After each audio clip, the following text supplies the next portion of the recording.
Good morning everyone, स्वागत आप सभी का विजडम एजुकेशन पे। आज 19 जुलाई 2020 है, संडे का दिन है।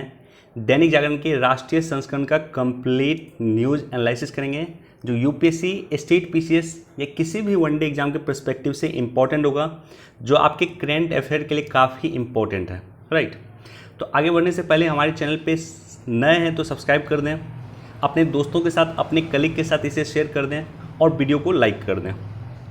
तो सबसे पहला जो न्यूज़ डिस्कस करना है मुझे आपके साथ कि राम मंदिर का भूमि पूजन 3 या 5 अगस्त को संभावित है और इसके लिए जो है पीएमओ, प्राइम मिनिस्टर ऑफिस को इन्विटेशन गया है। इम्पॉर्टेंट नहीं है, यहाँ पे दो महत्वपूर्ण न्यूज़ है जो आपके लिए इम्पॉर्टेंट है। पहला तो आर्कोलॉजिकल सर्वे ऑफ इंडिया, इसके बारे में आपको जानकारी होनी चाहिए।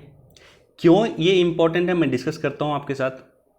और दूसरा कि अयोध्या विवाद क्या है, इसको लेकर के मैंने एक सेपरेट वीडियो बनाया है कि अयोध्या का 500 वर्ष का विवाद और सुप्रीम कोर्ट का निर्णय। तो ये जो 500 वर्षों का विवाद है, एक्चुअली ये विवाद क्या था उसके बारे में आपको जानकारी होनी चाहिए। डिस्क्रिप्शन में आपको लिंक मिल जाएगा, जो अयोध्या विवाद पे हमने वीडियो बनाया था वो जाकर के आप देख सकते हैं। और आर्कोलॉजिकल सर्वे ऑफ इंडिया यानी भारतीय पुरातत्व सर्वेक्षण विभाग क्यों इंपॉर्टेंट है, इसको लेकर के मैं डिस्कस करता हूं। तो देखो, अयोध्या विवाद जो है बेसिकली 3 पार्टी के बीच में विवाद था और ये जो विवाद था टोटल 2.77 एकड़ लैंड को लेकर के था। यहां पे जो विवादित ढांचा है, उस विवादित ढांचा पे सुन्नी वक्फ बोर्ड का दावा था कि ये विवादित ढांचा उसको दे दी जानी चाहिए। राइट, और वो वहाँ पे एक मस्जिद का निर्माण करेंगे क्योंकि पहले ही वहाँ पे बाबरी मस्जिद था। तो इनका दावा सुप्रीम कोर्ट ने इस आधार पे खारिज किया। सुप्रीम कोर्ट ने सुन्नी वक्फ बोर्ड का दावा इस आधार पे खारिज किया कि सुन्नी वक्फ बोर्ड का कहना था कि जो मस्जिद बनी थी, जो बाबरी मस्जिद बनी थी, जो मीर बाकी ने बनाया था, बाबर का एक सेनापति था, उसने एक मस्जिद बनाया था जिसका नाम है बाबरी मस्जिद, जिसका निर्माण मीर बाकी ने किया था। वो मस्जिद खाली ज़मीन पे बना था, परती लैंड पे बना था। तो सुप्रीम कोर्ट का दावा सुन्नी वक्फ बोर्ड का दावा था कि वो जो मस्जिद बनी है वो खाली ज़मीन पे बना है, परती लैंड पे बना है। यहाँ इंपॉर्टेंट हो जाता है archaeological survey of India. Supreme court ने आर्कोलॉजिकल सर्वे ऑफ इंडिया के हवाला देते हुए सुन्नी वक्फ बोर्ड का दावा को खारिज किया, क्योंकि आर्कोलॉजिकल सर्वे ऑफ इंडिया ने कहा था कि मस्जिद खाली जमीन पे नहीं बना था, बल्कि मस्जिद के नीचे मंदिर जैसी कोई संरचना पाई गई है। राइट, क्लियर है। तो सुप्रीम कोर्ट ने सुन्नी वक्फ बोर्ड का दावा खारिज किया। क्यों? कि सुन्नी वक्फ बोर्ड का कहना था कि मस्जिद खाली लैंड पे बना हुआ है, जबकि आर्कोलॉजिकल सर्वे ऑफ इंडिया ने कहा कि मस्जिद खाली लैंड पे नहीं बना हुआ था, मस्जिद किसी मंदिर जैसी संरचना के नीचे, मस्जिद के नीचे कोई मंदिर जैसी संरचना है, यानी मंदिर को तोड़ के मस्जिद बना है, ये आर्कोलॉजिकल सर्वे ऑफ इंडिया को कहना था। इसलिए आर्कोलॉजिकल सर्वे ऑफ इंडिया आपके लिए इम्पॉर्टेंट होती है। और हाल फिलहाल में हमने देखा है कि खुदाई हुई है उस जगह की और वहाँ पे मंदिर जैसी संरचना मिली है। तो इस आधार से हम डिस्कस करते हैं आर्कोलॉजिकल सर्वे ऑफ इंडिया यानी एएसआई, भारतीय पुरातत्व सर्वेक्षण हिंदी में कहा जाता है इसे। संस्कृति मंत्रालय का पार्ट है। यह संस्कृति मिनिस्ट्री के तहत ये आता है, मिनिस्ट्री ऑफ कल्चर के तहत ये आता है, पहली बात। दूसरा कि भारतीय पुरातत्व सर्वेक्षण का कार्य जो है राष्ट्रीय महत्व के प्राचीन स्मारक और पुरातत्वीय स्थलों और अवशेषों का जो है देखभाल करना। देश में जितना भी राष्ट्रीय महत्व का प्राचीन स्मारक है, पुरातत्व स्थल है, अवशेष है, उसका देखभाल करने की जिम्मेदारी किसकी है? तो उसकी देखभाल करने की जिम्मेदारी एएसआई की है।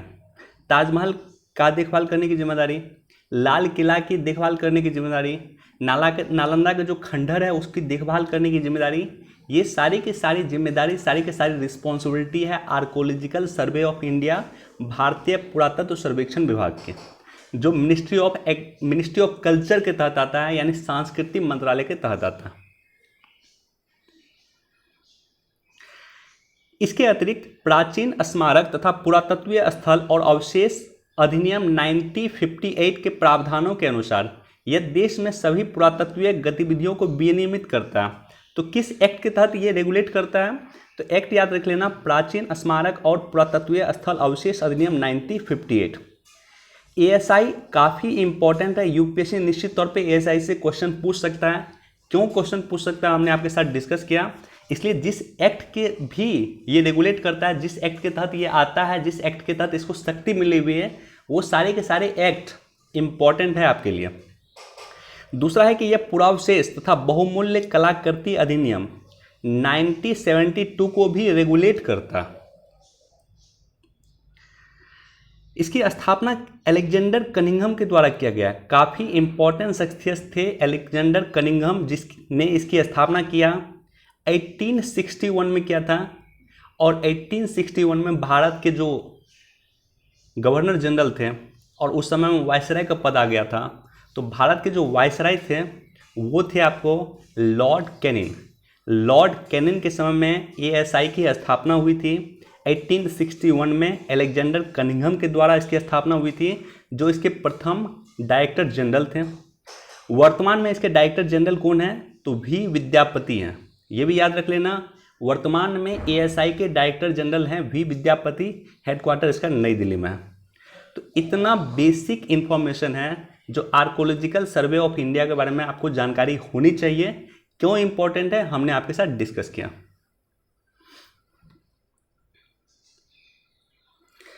अब यहां पे देखो, सरकार ने ट्विटर से पूछा कितने यूजर हुए प्रभावित। तो हमने देखा है कि ट्विटर में सेंध लगी है, ट्विटर को हैक किया गया है, और जिसमें कई सारे हस्तियों को हैक किया गया, जिसमें अमेरिका के पूर्व राष्ट्रपति बराक ओबामा हैं, अमेरिका के चुनाव पद डेमोक्रेटिक पार्टी के जो है उम्मीदवार हैं जो बिडेन हैं, अमेजन के सीईओ हैं जेफ जोसेफ, और कई अन्य लोगों के ट्विटर हैंडल को हैक किया गया है। बिल गेट्स तक के ट्विटर हैंडल को हैक किया गया। तो इसको लेकर के भारत में एक एजेंसी है जो किसी तरह के हैकिंग के लिए बनाई गई है, हैकिंग पे निगरानी रखती है। तो इस एजेंसी का नाम है, यहाँ पे देखो यहाँ दिया हुआ, भारतीय साइबर सुरक्षा nodal agency Indian computer emergency response team, CERT In इसको कहा जाता है। Indian computer emergency response team, ये संस्था काफ़ी इम्पोर्टेंट है आपके लिए। अगर आप ये न्यूज़ पढ़ रहे हो तो सबसे अधिक इम्पोर्टेंट है इस संस्था के बारे में जानना। यूपीएससी इस संस्था के बारे में क्वेश्चन आपसे पूछ सकती है, Indian computer emergency response team के बारे में।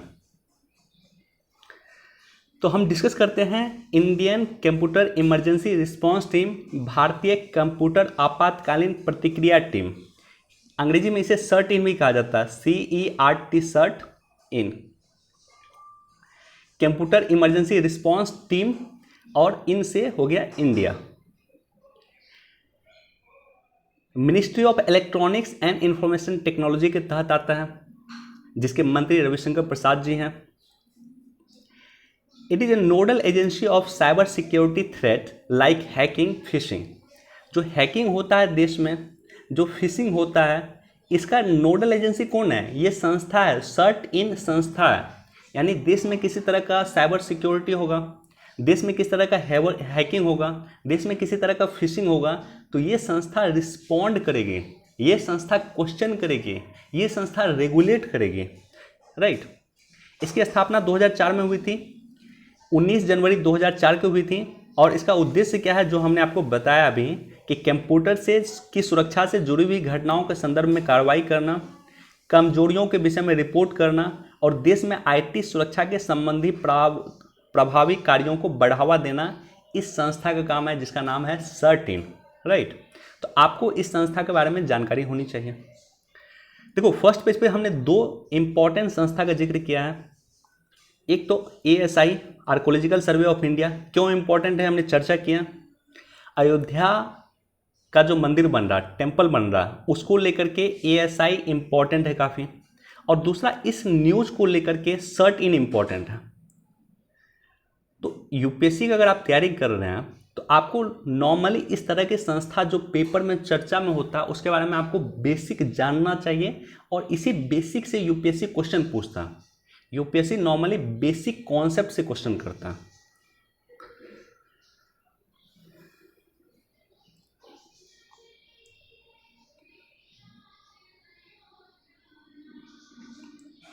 अब देखो यहाँ पे एक और संस्था का जिक्र है कि यूजीसी के फैसले के खिलाफ सुप्रीम कोर्ट गए Aditya Thackeray. UGC exam conduct करवाना चाहती हैं और महाराष्ट्र के आदित्य ठाकरे वहाँ के मिनिस्टर हैं, शिवसेना से जुड़े हुए हैं, उद्धव ठाकरे के बेटे हैं। ये यूजीसी के फैसले के खिलाफ सुप्रीम कोर्ट गए हैं। इनका कहना है कि अभी एग्जामिनेशन का कंडीशन नहीं है, एग्ज़ाम नहीं लिया जाना चाहिए। इम्पॉर्टेंट नहीं है न्यूज़, इम्पॉर्टेंट है यूजीसी संस्था। यूजीसी यानी यूनिवर्सिटी ग्रांट कमीशन, विश्वविद्यालय अनुदान आयोग जिसे हिंदी में कहते हैं। 28 दिसंबर 1953 को भारत के तत्कालीन शिक्षा मंत्री मौलाना अब्दुल कलाम आज़ाद ने औपचारिक तौर पे इसकी स्थापना की थी, इसकी नींव रखी थी। लेकिन इसकी जो शुरुआत होती है 1956 में होती है। तो नींव रखा गया 1953 में और इसकी जो शुरुआत होती है वो होती है 1956 में। इसका काम क्या है कि जो विश्वविद्यालय है, जो कॉलेज है, उसको अनुदान देने का काम, उसके साथ साथ केंद्र सरकार और राज्य सरकार के जो हायर एजुकेशन है उसका किस तरह से विकास हो सकता है उस पर सजेशन देने का भी ये काम करती हैं। और साथ ही साथ देश का जितना यूनिवर्सिटी है उसको रेगुलेट करने का ये काम करती हैं। तो अनुदान देती है पहली बात, दूसरा है कि देश की यूनिवर्सिटी को रेगुलेट करती हैं, और तीसरा कि केंद्र सरकार और राज्य सरकार किस तरह से हायर एजुकेशन के लिए काम करें उस पर सजेशन देने का भी काम करती है। कौन? यूजीसी। हेडक्वार्टर इसका नई दिल्ली में है और इसके अतिरिक्त इसका 6 क्षेत्रीय कार्यालय हैं, पुणे, भोपाल, कोलकाता, हैदराबाद, गुवाहाटी और बेंगलुरु। हेडक्वार्टर नई दिल्ली में, 6 क्षेत्रीय कार्यालय पुणे, भोपाल, कोलकाता, हैदराबाद, गुवाहाटी और बेंगलुरु। ये याद रख लेना, इसी से हो सकता है यूपीएससी क्वेश्चन पूछ दे।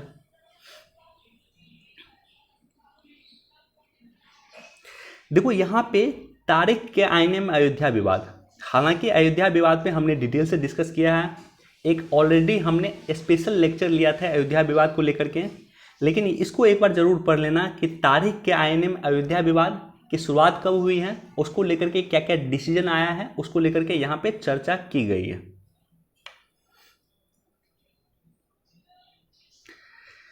ओके, फैसल फरीद के खिलाफ ब्लू कॉर्नर नोटिस जारी करने की अपील। ब्लू कॉर्नर नोटिस कौन जारी करता है? तो इंटरपोल करता है। दोनों के बारे में हम डिटेल से डिस्कस करेंगे। इंटरपोल, देखो इस न्यूज़ से आपको 2 चीज़ें के बारे में जानकारी होनी चाहिए। एक तो एनआईए के बारे में जानकारी होना चाहिए, दूसरा इंटरपोल के बारे में जानकारी होना चाहिए, और तीसरा है कि ब्लू कॉर्नर नोटिस इंटरपोल किस लिए जारी करता है उसके बारे में जानकारी होना चाहिए। तो एनआईए के बारे में हमने कई बार डिस्कस किया है कि मुंबई टेरर अटैक जो हुआ था 2008, उसके बाद एनआईए की स्थापना हुई थी, और एनआईए नेशनल इन्वेस्टिगेशन एजेंसी, इसका काम है कि किसी तरह का आतंकवादी गतिविधि देश में होता हो तो उसको लेकर के ये संस्था जांच करती है, ये संस्था एक्शन लेती है। तो यहाँ पे हम डिटेल से डिस्कस करेंगे इंटरपोल और ब्लू कॉर्नर नोटिस के बारे में, चूंकि एनआईए के बारे में हमने कई बार डिस्कस किया है। देखो इंटरपोल क्या है? इंटरपोल जो है इंटरनेशनल क्रिमिनल पुलिस ऑर्गेनाइजेशन है, अंतर्राष्ट्रीय आपराधिक पुलिस संगठन है, एक अंतर सरकारी संगठन है। जब सरकार और सरकार किसी संगठन में शामिल हो तो उसे अंतर सरकारी संगठन कहा जाता है। 194 देश के पुलिस बलों के बीच में समन्वय स्थापित करने का काम करती है इंटरपोल, कोऑर्डिनेट करने का काम करती है इंटरपोल। भारत की तरफ से जो है सीबीआई को नामित किया गया है इंटरपोल के सहयोगी के लिए। भारत में इंटरपोल का सहयोगी कौन है? CBI, central bureau of investigation. Headquarter इसका कहाँ है? तो लियोन में है, फ्रांस के लियोन में इंटरपोल का हेडक्वार्टर है। वनडे एग्जाम में पूछा जा सकता है कि इंटरपोल का हेडक्वार्टर कहाँ है, तो फ्रांस के लियोन में इंटरपोल का हेडक्वार्टर है। और 7 प्रकार का नोटिस जारी करता है। पहला रेड नोटिस जारी करता है, तो यह नोटिस सभी इंटरपोल सदस्यों के संदिग्धों को ट्रैक करने के लिए, उसे गिरफ्तार करने के लिए और सुरक्षा एजेंसियों को अनुमति देता है कि ताकि उसके खिलाफ प्रत्यर्पण की कार्रवाई की जाए। अगर मान लो भारत का कोई संदिग्ध कहीं किसी विदेश में रह रहा हो, किसी देश में रह रहा हो, तो इंटरपोल को भारत सरकार रिक्वेस्ट करेगी, central bureau of investigation request करेगी कि वो रेड नोटिस जारी करें, ताकि जो वो व्यक्ति हैं जो विदेश में रह रहे हैं, भारत के खिलाफ साजिश कर रहे हैं, उसको भारत सौंपा जा सके, प्रत्यर्पण किया जा सके। येलो नोटिस लापता नाबालिगों को खोजने के लिए ये नोटिस जारी किया जाता है ताकि उसका मदद हो सके। बच्चे हैं वो खो गए हैं, तो उसके लिए ये नोटिस जारी किया है, येलो नोटिस जारी किया जाता है। ब्लैक नोटिस अज्ञात शवों की जानकारी देने के लिए ब्लैक नोटिस जारी किया जाता है। तो 3 नोटिस का हमने डिस्कस किया। ग्रीन नोटिस ऐसे किसी व्यक्ति की आपराधिक गतिविधियों के बारे में चेतावनी जारी करना जिसे सार्वजनिक सुरक्षा के लिए संभावित खतरा हो, यानी वो व्यक्ति खतरा हो सकता है, खतरा हुआ नहीं है, हो सकता है, तो इसके लिए आपको ग्रीन नोटिस जारी किया जाता है। ऑरेंज नोटिस किसी घटना, किसी व्यक्ति, वस्तु, प्रक्रिया को सार्वजनिक सुरक्षा के लिए एक गंभीर और आसन खतरा मान के चेतावनी जारी करने के लिए ऑरेंज नोटिस जारी किया जाता है। पर्पल नोटिस अपराधियों द्वारा उपयोग किए जाने वाले स्थानों, प्रक्रियाओं, वस्तुओं, उपकरणों या छिपने के स्थानों के बारे में जानकारी प्राप्त करने के लिए, जानकारी प्रदान करने के लिए पर्पल नोटिस जारी किया जाता है। जब कोई अपराधी किसी स्थान का प्रयोग करता है, किसी वस्तु का प्रयोग करता है, किसी उपकरण का प्रयोग करता है या छिपने के लिए किसी जगह का प्रयोग करता है, तो उसकी जानकारी प्रदान करने के लिए पर्पल नोटिस जारी किया जाता है। अब देखो हम आते हैं ब्लू नोटिस पे। जो ब्लू नोटिस है, जो हमारे न्यूज का थीम है ब्लू नोटिस, वो क्यों जारी किया जाता है कि अपराध के संबंध में व्यक्ति की पहचान, स्थान या गतिविधि के बारे में अतिरिक्त जानकारी एकत्र करने के लिए, अधिक से अधिक नॉलेज प्राप्त करने के लिए, अधिक से अधिक उसके बारे में इंफॉर्मेशन प्राप्त करने के लिए ब्लू कॉर्नर नोटिस जारी किया जाता है। और साथ ही साथ एक अन्य नोटिस है कि इंटरपोल, संयुक्त राष्ट्र सुरक्षा परिषद, यूनाइटेड नेशन सिक्योरिटी काउंसिल विशेष नोटिस, ये नोटिस उन व्यक्तियों या समूहों के लिए जारी किया जाता है जो व्यक्ति यूनाइटेड नेशन सिक्योरिटी काउंसिल के प्रतिबंधों के अधीन है। मौलाना मसूद अजहर, उसके लिए अगर कोई नोटिस जारी किया जाएगा तो ये नोटिस जारी किया जाएगा। चूँकि यूनाइटेड नेशन सिक्योरिटी काउंसिल के प्रतिबंधों के अधीन वो हैं, तो उसके लिए ये नोटिस जारी किया जाएगा। तो I hope United nation security council का ये नोटिस तो क्लियर हुआ। साथ ही साथ आपको क्लियर हो गया होगा कि इंटरपोल क्या है। इंटरपोल का हेडक्वार्टर फ्रांस के लियोन में है। और साथ ही साथ इंटरपोल जो 7 नोटिस जारी करती है, क्यों जारी करती है? ब्लू कॉर्नर नोटिस जो जारी किया जाता है अतिरिक्त इन्फॉर्मेशन के लिए किया जाता है। ये सारी की सारी चीज़ें आपको क्लियर होगी और इसी से यूपीएससी क्वेश्चन पूछ सकता है आपको कि किस नोटिस में क्या कंटेंट है। यूपीएससी डीप में क्वेश्चन पूछेगा और वनडे का अगर एग्जाम आप देते हो तो वो नॉर्मली क्वेश्चन आपसे ये पूछ देगा कि इंटरपोल का हेडक्वार्टर कहाँ है।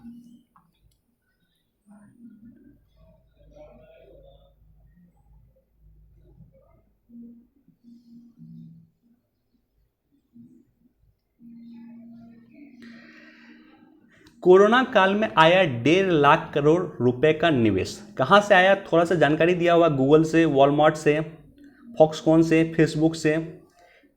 हाल फिलहाल में हमने देखा गूगल $10 बिलियन का इन्वेस्टमेंट इंडिया में करने वाली है। हमने देखा कि फेसबुक इंडिया में निवेश कर रही है, रिलायंस में, अन्य कंपनी इंडिया में निवेश कर रहे हैं। तो कोरोना काल में भारत में 1.5 लाख करोड़ रुपए का विदेशी निवेश आ चुका है। फॉरेन डायरेक्ट इन्वेस्टमेंट, इसे एफडीआई कहा जाता है। Foreign direct investment 1.5 lakh crore रुपया जो है कोरोना के समय में इंडिया आ चुका है। एक अच्छा संकेत है। कुछ बुरा भी इसका असर हो सकता है, लेकिन ज़्यादातर प्रोस्पेक्टिव इसका अच्छा ही हो सकता है, राइट। तो एक बार इसको आप पढ़ सकते हैं। यहाँ पे देखो, मांग बढ़ने से एफएमसीजी के बिक्री में कोरोना से पहले के स्तर पर ग्रामीण मांग बढ़ा है।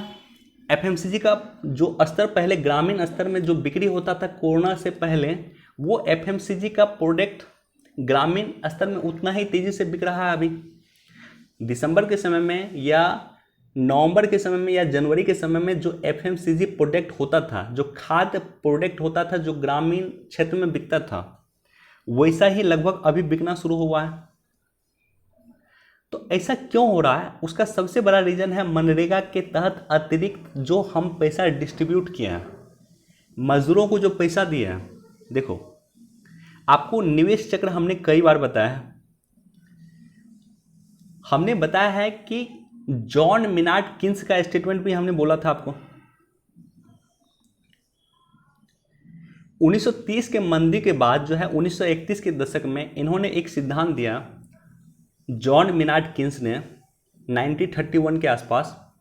और इनका कहना था कि अगर किसी भी देश में मंदी की कंडीशन हो, किसी भी देश में आर्थिक सुस्ती की कंडीशन हो, तो सरकार को अपने राजकोषीय घाटा की चिंता नहीं करना चाहिए। सरकार को अधिक से अधिक पैसा मार्केट में देना चाहिए, सरकार को मांग क्रिएट करना चाहिए। अगर अधिक से अधिक पैसा डिस्ट्रीब्यूट होगा तो मांग क्रिएट होगा। तो पैसा कैसे डिस्ट्रीब्यूट होगा? मनरेगा का फंड बढ़ा दो, मनरेगा का फंड बढ़ेगा, लोगों के पास पैसा जाएगा, लोगों के पास पैसा जाएगा तो लोग मांग क्रिएट कर पाएंगे, डिमांड क्रिएट हो पाएगा। चावल, दाल, गेहूं, एफएमसीजी प्रोडक्ट, हर एक चीज़ का डिमांड बढ़ पाएगा। और एक बार अगर डिमांड बढ़ा तो क्या होगा? इन्वेस्टमेंट बढ़ेगा, निवेश बढ़ेगा। निवेश अगर बढ़ेगा तो प्रोडक्शन बढ़ेगा, उत्पाद बढ़ेगा। प्रोडक्शन अगर बढ़ेगा तो क्या होगा? एम्प्लॉयमेंट बढ़ेगा, रोजगार बढ़ेगा। रोजगार बढ़ेगा तो क्या होगा? इनकम बढ़ेगा, आय बढ़ेगा। आय बढ़ेगा तो क्या होगा? सेविंग बढ़ेगा। सेविंग बढ़ेगा तो क्या होगा? फिर डिमांड बढ़ेगा, मांग बढ़ेगा। मांग बढ़ेगा तो फिर निवेश बढ़ेगा। तो ये जो साइकिल होता है, इस साइकिल को कहा जाता है इन्वेस्टमेंट साइकिल, निवेश चक्र। बहुत जगह इसे आर्थिक चक्र भी कहा जाता है। इसलिए ये साइकिल आप याद रख लेना। इन्वेस्टमेंट बढ़ेगा तो प्रोडक्शन बढ़ेगा, प्रोडक्शन बढ़ेगा तो एम्प्लॉयमेंट बढ़ेगा, एम्प्लॉयमेंट बढ़ेगा तो इनकम बढ़ेगा, इनकम बढ़ेगा तो सेविंग बढ़ेगा, और सेविंग बढ़ेगा तो फिर इन्वेस्टमेंट बढ़ेगा। यानी ये साइकिल मूव करता है। अब सोचो, इसमें एक चीज़ का भी अगर ब्रेक होता है, मान लो एम्प्लॉयमेंट अगर नहीं होगा तो ये साइकिल ब्रेक कर जाएगा, इन्वेस्टमेंट नहीं होगा तो भी ये साइकिल ब्रेक कर जाएगा, सेविंग नहीं होगा तो भी ये साइकिल ब्रेक कर जाएगा। तो इसलिए बहुत सारे क्वेश्चन के जब आंसर लिखोगे मेंस का, तो आप इसको कोट कर सकते हो। जहां एम्प्लॉयमेंट के बारे में लिखना है, जहां इन्वेस्टमेंट के बारे में लिखना है, प्रोडक्शन के बारे में लिखना है, इनकम के बारे में लिखना है, सेविंग के बारे में लिखना है, वहां पे आप इसको कोट कर सकते हो कि किसी भी एक चीज़ के ब्रेक होने से पूरा निवेश चक्र टूट जाएगा, पूरा साइकिल टूट जाएगा, देश इकोनॉमिक कंडीशन में नीचे आ जाएगी। राइट। तो मुझे उम्मीद है कि निवेश चक्र क्या होता है या आर्थिक चक्र क्या होता है आपको क्लियर हो गया होगा। और गांव में जो हमने पहले भी आपको बताया था कि सरकार पैसा डिस्ट्रीब्यूट कर रही है, तो गांव की अर्थव्यवस्था फिर पटरी पे आ रही है। एफएमसीजी फिर बिकना शुरू हो चुका है गांव में।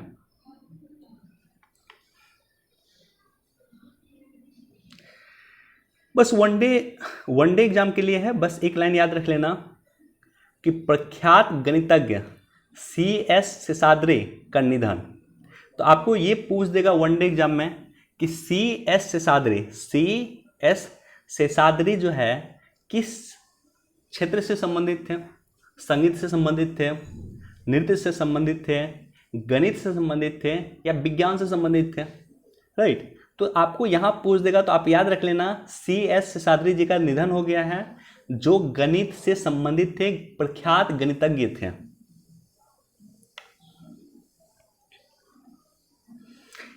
देखो, ये पॉलिटिकल है, पूरी तरह से पॉलिटिकल न्यूज आपके लिए इंपॉर्टेंट नहीं होता है, राजनीतिक न्यूज आपके लिए बिल्कुल इंपॉर्टेंट नहीं होता है, ये एडिटोरियल बिल्कुल इंपॉर्टेंट नहीं है, ये भी इंपॉर्टेंट नहीं है।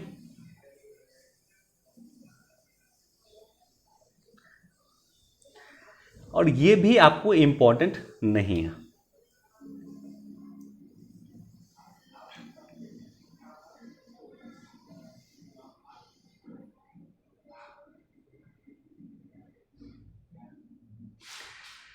माइक पोम्पियो का स्टेटमेंट है, लगातार इनका स्टेटमेंट आ रहा है, चीन को लेकर के इनका स्टेटमेंट है, एक बार आप इसको पढ़ सकते हैं। माइक पोम्पियो कौन है?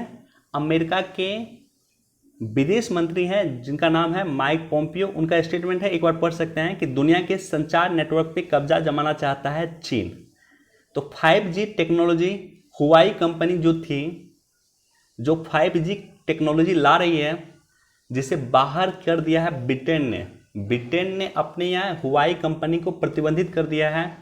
इंडिया भी कुछ इस तरह का एक्शन लिया है और अमेरिका भी कुछ इस तरह का एक्शन ले रहा है। तो इसको एक बार देख सकते हैं, बहुत ज़्यादा इंपॉर्टेंट नहीं है, लेकिन एक बार इसको आप देख सकते हैं। देखो, चीन के विस्तारवादी मुहिम का हिस्सा है गलवान घाटी की झड़प। तो गलवान घाटी की झड़प क्यों है? गलवान घाटी भारत के दृष्टिकोण से बहुत ही इंपॉर्टेंट है, सामरिक दृष्टिकोण से बहुत महत्वपूर्ण है, और चीन के दृष्टिकोण से जो है सीपेक के लिए खतरा है। इसलिए चीन चाहता है कि गलवान घाटी पे नियंत्रण स्थापित करें। तो थोड़ा सा सीपेक का हम मैप आपको दिखाते हैं। देखो, ये सीपेक का मैप है, इसे मैं अपने टेलीग्राम चैनल पे डाल दूंगा, और आप लोगों में से जो भी अभी तक मेरा टेलीग्राम चैनल ज्वाइन नहीं किए हैं, जाकर के ज्वाइन कर लें। टेलीग्राम चैनल इसलिए भी महत्वपूर्ण है कि काफ़ी सारे PDF मैं टेलीग्राम चैनल पे डाल देता हूँ।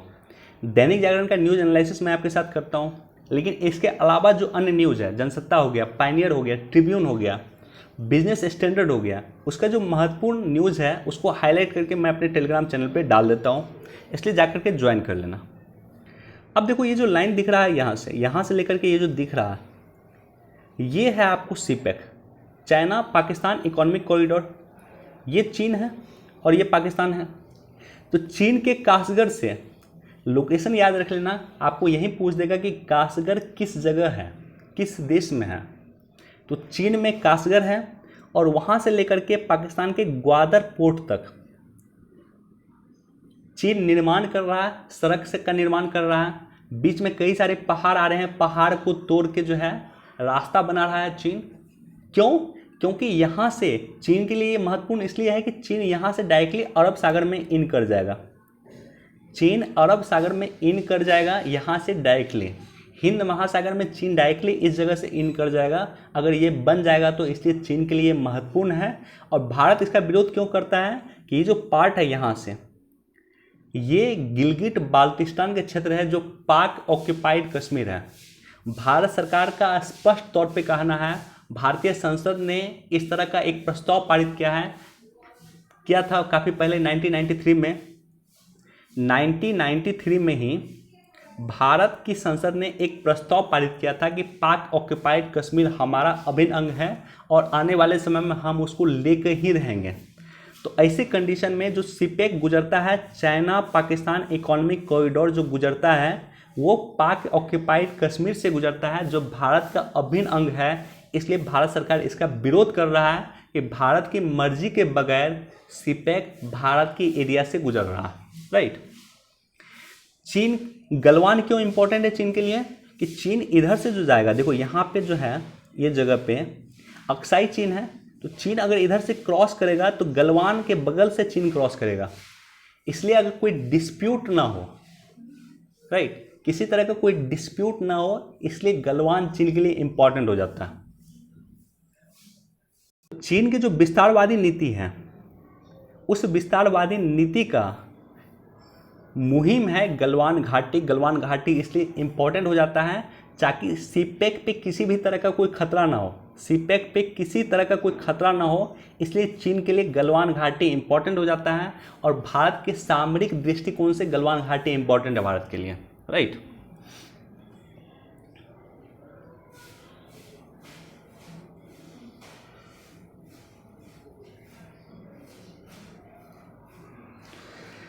ओके, आज हमारे पास इतना ही न्यूज़ था। क्वेश्चन मैंने दिया है क्या आज? नहीं, क्वेश्चन मैंने नहीं दिया था आज। हमारे पास इतना ही न्यूज़ था आज डिस्कशन को लेकर के। कल हम आपके पास कुछ नए न्यूज़ को लेकर आएंगे। दैनिक जागरण का कंप्लीट एनालिसिस कल फिर हम करेंगे।